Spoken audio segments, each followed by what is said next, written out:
mai cikar daraja a baga faɗi magaishe ka, mai cikar daraja a baga faɗi magaishe ka.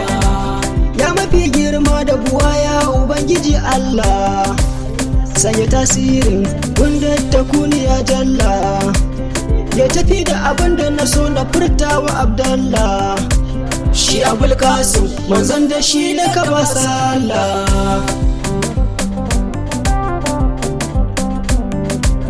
Rabu sanyo alƙalamin irada adan zati, ita zane cikar matsayi salati ga alfati,